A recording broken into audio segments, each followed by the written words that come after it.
আসসালামু আলাইকুম, আমি বিজয় চৌধুরী। তোমাদের সবাইকে আন্তরিক শুভেচ্ছা জানাচ্ছি এডুহের চ্যানেলে। এর তৃতীয় নম্বর বোর্ড নিয়ে আমরা আলোচনা করছি, যশোর বোর্ড 2021। যদি আমরা যশোর বোর্ডের কোশ্চেনটা দেখি, এখানে বলছে তিতাস এন্টারপ্রাইজের 2020 সালের মে মাসের ঘটনা নিম্নরূপ। আচ্ছা, তোমরা এটা পড়ে নিও বিবরণটা। আমরা ডাইরেক্ট প্রশ্নটা পড়ছি। এখানে বলছে যে উপযুক্ত তথ্য হতে যে সকল ঘটনা ব্যবসায় লেনদেন নয় সেইগুলোর পরিমাণ নির্ণয় করো। আমরা ওইখানে একটা প্রশ্ন পড়ছিলাম, ছোট প্রশ্নের প্রথম প্রশ্নটা ছিল যে লেনদেন নয় এমন ঘটনা চিহ্নিত করে মোট পরিমাণ নির্ণয় করো। সিম্পল সেম সেই কোশ্চেনটা এখানে চাইছে। তাহলে আমরা খ নম্বর যদি দেখি, তিতাস এন্টারপ্রাইজের যে ঘটনাগুলো লেনদেন সেইগুলো সমীকরণ পদ্ধতিতে কারণ সহ ব্যাখ্যা করো। এর আগে আমরা বোর্ডে করছি, ঠিক না? ওই বোর্ডে করছি, আমরা এই বোর্ডে এটা করব আর একটু ভালো করে বোঝার জন্য। গ নম্বরে বলছে উপযুক্ত তথ্য থেকে প্রমাণ করো যে a = l + e। এটা 4 নম্বর কোশ্চেনটা। 3 নম্বর কোশ্চেনটা ছিল প্রভাব সমীকরণের মাধ্যমে দেখাও, এবং 4 নম্বর কোশ্চেনটা একই কোশ্চেন বলছিলাম, একই কোশ্চেন প্রভাব বিবরণী আর a = l + e একই কোশ্চেন চাইছে, মানে একই অ্যানসার হলো। তাহলে আমরা ক খ করি, তারপর গ নম্বরে করব। যদি আমরা ক নম্বরে বোর্ডে দেখে আমি লেখার ছকটা তুলে রাখছি, তোমরা তুলে রেখো, ছকটা তুলে রাখছি। এখন যদি দেখি আমরা, যদি এখানে লিখি তাঙ্ক কত সালের 2020 সালের, লিখি 2020 সালের তাঙ্ক বিবরণ। ভি টাকা মানে বিস্তারিত টাকা, সংক্ষিপ্ত নাম এটা। ওই টাকা মানে এখানে টাকা লিখলেও হয়, বাট আমরা একটু ভালোর জন্য এটা লিখে দিলাম পরিমাণ টাকা, ঠিক আছে? এখানে তারিখ যদি লিখি আমরা, বলছে চিহ্নিত করো। তাহলে 1 তারিখে বলছে 50,000 টাকা ব্যবসা শুরু, না এটা না, এটা হলো লেনদেন। 5 তারিখে ধারণ, এটা লেনদেন। 10 তারিখে বলছে 10 তারিখে আসবাবপত্র ক্রয়, এটা হলো লেনদেন। 15 তারিখ মাসে 5,000 টাকা করে বেতন একজন কর্মচারী নিয়োগ, মাসে কর্মচারী নিয়োগ করার জন্য একজন রাখছে। কি বলছে? 5,000 টাকার বেতনে একজন কর্মচারী নিয়োগ, এখনো তাকে বেতন দেয়নি, যার কারণে অর্থের কোনো বা অন্য কোনো লেনদেন হয়নি, ঠিক আছে? তাহলে এটা লেনদেন নয়। লিখলাম আমরা কত, মে 15। যদি আমরা লিখি এখানে, সরি, মে 15 যদি আমরা এখানে লিখি কর্মচারী নিয়োগ দেওয়া হলো, তাহলে কি কর্মচারী নিয়োগ দেওয়া হলো, কর্মচারী নিয়োগ দেওয়া হলো। কত টাকা? 5,000 টাকা। এখানে আরেকটা দেখি আরো আছে কিনা। 20 তারিখ বাকিতে পণ্য ক্রয়, এটা লেনদেন। 30 তারিখ মালিকের ব্যক্তিগত তহবিল থেকে ছেলের স্কুল বেতন, মালিক তার ব্যক্তিগত প্রয়োজনে নিজের টাকা থেকে ছেলের বেতন দিয়েছে, ঠিক আছে? এটা তাহলে ব্যবসার কোনো লেনদেন না। তাহলে আমরা ধরি কত তারিখ? 30 তারিখ, মে 30।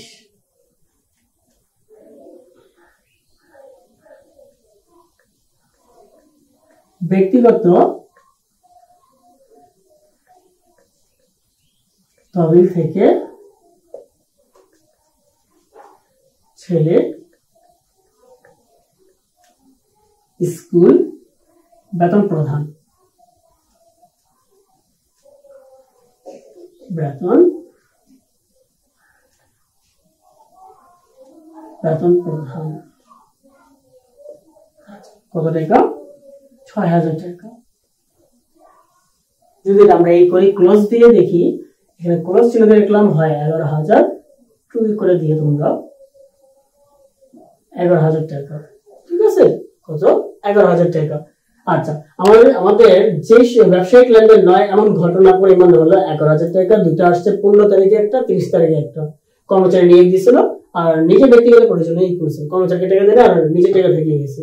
আচ্ছা, পরের যদি আমরা খ নম্বরে দেখি, খ নম্বর কোশ্চেনটা দেখি, এখানে চাইছে তিতাস এন্টারপ্রাইজের যে ঘটনাগুলো লেনদেন সেইগুলোর সমীকরণ পদ্ধতিতে কারণ সহ ব্যাখ্যা করো।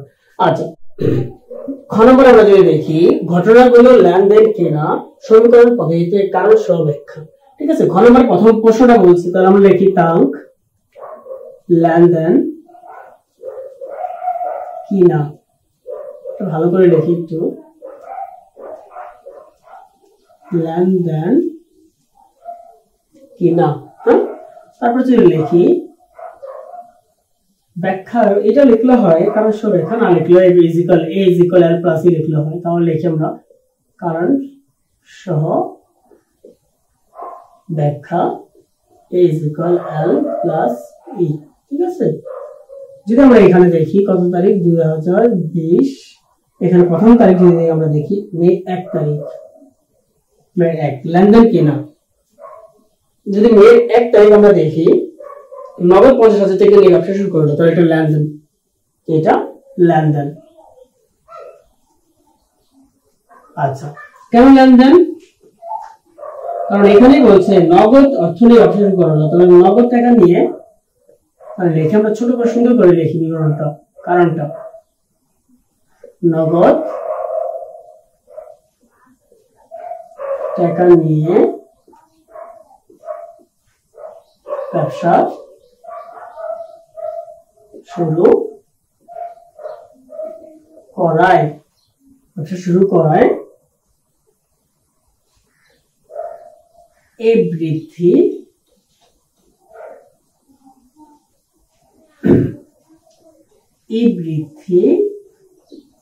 এবং এই হ্রাস। ঠিক আছে, ঠিক আছে।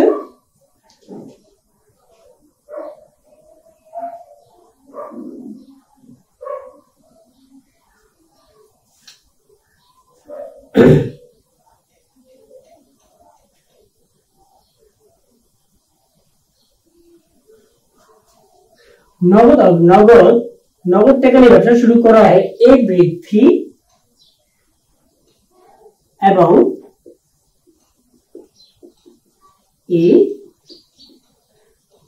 বৃদ্ধি। ওকে ফাইন, তাহলে আমরা পরের তারিখে যাই। পরের তারিখে যদি আমরা দেখি 5 তারিখ ধারে পণ্য ক্রয়, হ্যাঁ এটা লেনদেন হয়েছে, কারণ ধারে পণ্য ক্রয় করছি আমি, লেনদেন। ধারে পণ্য ক্রয় করার ফলে এটা লেখেন ধারে পণ্য ক্রয় করার ফলে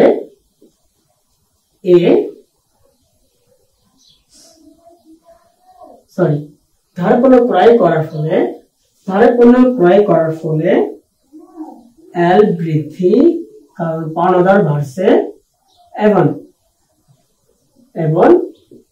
এই বৃদ্ধি, কারণ আমি যে ক্রয় করলাম সেটার কারণে আমার জিনিসটা বাড়লো। ঠিক আছে, সরি, ধারে পণ্য ক্রয় করার ফলে এল বৃদ্ধি এবং ই হ্রাস।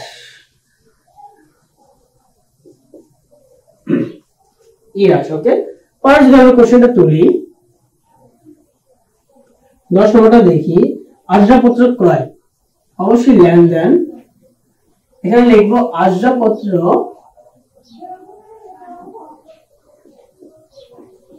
ক্রয় করার ফলে, আসবাবপত্র ক্রয় করার ফলে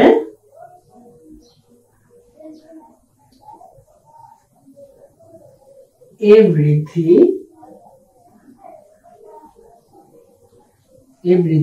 এবং এ হ্রাস, যদি আমরা পরের কোশ্চেনটা দেখি, 20 নম্বরটা দেখি। বাকিতে পণ্য বিক্রয়, অবশ্যই লেনদেন।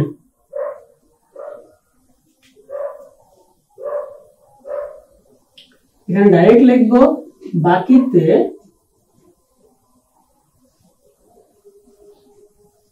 বিক্রয়ের ফলে এ বৃদ্ধি এবং ই হ্রাস, 20 তারিখ লেনদেন, বাকিতে বিক্রয়ের ফলে এ বৃদ্ধি এবং ই বৃদ্ধি। ঠিক আছে, তাহলে তোমরা এটা ভালো করে তুলে নাও। রাজশাহী বোর্ড 2021 গ, ক আর খ শেষ, গ নিয়ে আমরা আলোচনা করব। এর আগে খ এবং ক এবং খ করেছিলাম আমরা। এখন গ নম্বর প্রশ্ন যদি আমরা দেখি, উপযুক্ত তথ্য থেকে প্রমাণ করো যে a is equal l plus e, প্রভাব দেখাও এবং প্রমাণ করে ইজ ইকুয়াল এল প্লাস ই, দুটো একই কোশ্চেন।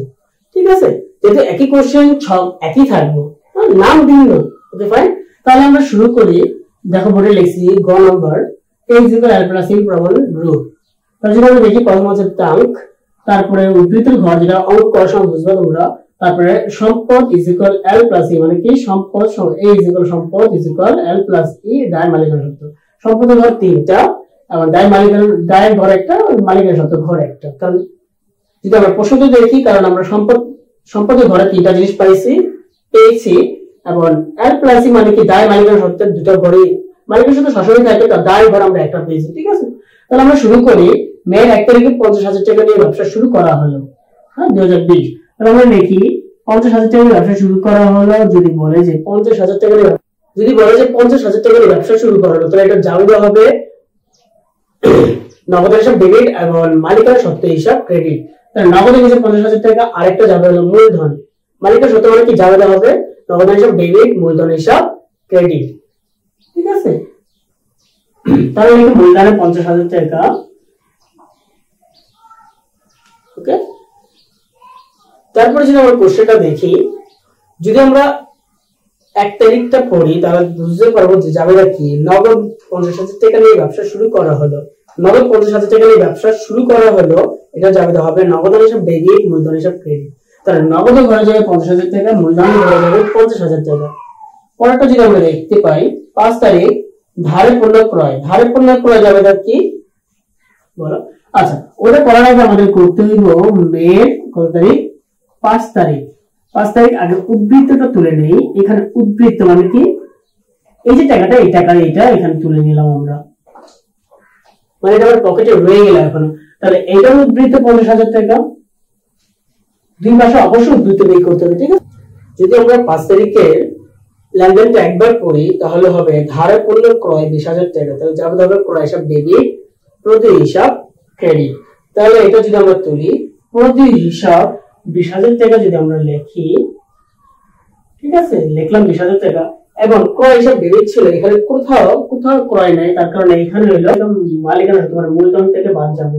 ওকে, তাহলে লিখি 10 তারিখের কত তারিখ, হ্যাঁ 10 তারিখের উদ্বৃত্তটাকে বের করে নেই। উদ্বৃত্তর নগদ রয়ে গেছে এই টাকাটাই, সেম টু সেম টাকা। তাহলে এইখান থেকে যদি বাদ দিই আমি, এখানে হবে 30,000 টাকা, কারণ বাদ যাবে। ঠিক আছে, আচ্ছা 20,000 থেকে 15,000 বাদ দিলে 30,000। ঠিক আছে, এই টাকাটা আমরা এখানে রাখলাম, তোমরা তুলে নাও। তারপর যে 10 তারিখের উদ্বৃত্তটা দেখি, এখানে 50, 20 আর এখানে 30। ওকে, আমরা 10 তারিখের লেনদেনটা পড়ি। আসবাবপত্র এসব ডেবিট এবং নগদান হিসাব ক্রেডিট।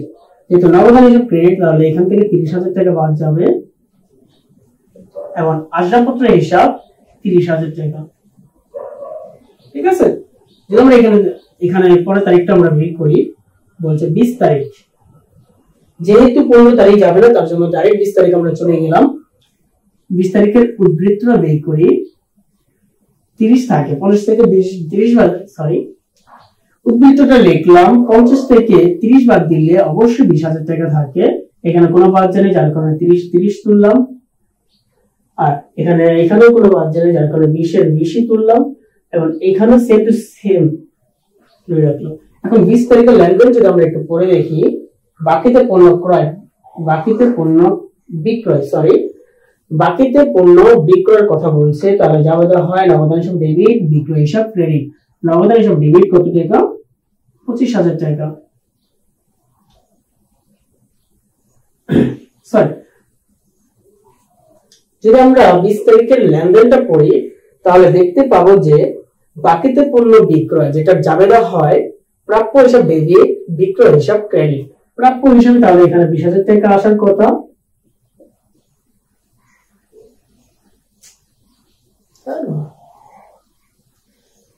তারিখের লেনদেনটা যদি একবার আমরা পড়ি তাহলে দেখতে পাবো বাকিতে পণ্য বিক্রয় 25,000 টাকা। সে 25,000 টাকা জাবেদা যদি বের করি, প্রাপ্য হিসাব কি হয়, প্রাপ্য হিসাব ডেবিট এবং বিক্রয় হিসাব ক্রেডিট। তাহলে আমরা প্রাপ্য হিসাব যদি 20,000 টাকা লিখি এবং বিক্রয় হিসাব যদি লিখি, এখানে যেহেতু বিক্রয় হিসাব নেই তার জন্য এটা ডাইরেক্ট মূলধনের সাথে যোগ হবে ডাইরেক্ট এটা মূলধনের সাথে যোগ হবে।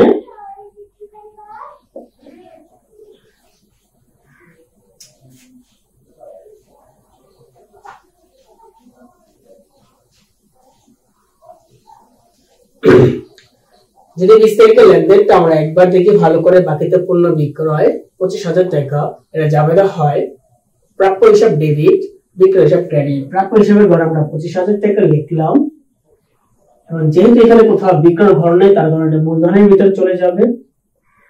ঠিক আছে, তাহলে আমরা এইটার উদ্বৃত্ত আর কোথাও তারিখ নাই, সো তার জন্য উদ্বৃত্ত ডাইরেক্ট বের করে দিলাম। এখানে একটা ঘর রাখছি উদ্বৃত্তের জন্য, ডাইরেক্ট বের করে রাখলাম। এখানে 20,000 টাকা 20,000 টাকাই হয়, এখানে 30 এর 30ই হয়, এবং 25,000 এর 25,000ই হয়, এখানেও 20,000 হয়, এখানে 25 এর 25,000ই হয়। ঠিক আছে, যদি আমরা এটা মোট বের করি, যদি এটা আমরা মোট বের করি,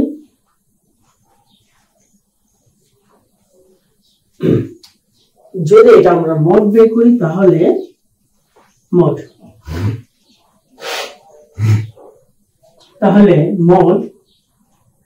20,000 30,000 50,000 75,000 25,000 75,000, এখানে সেম টু সেম হওয়ার কথা।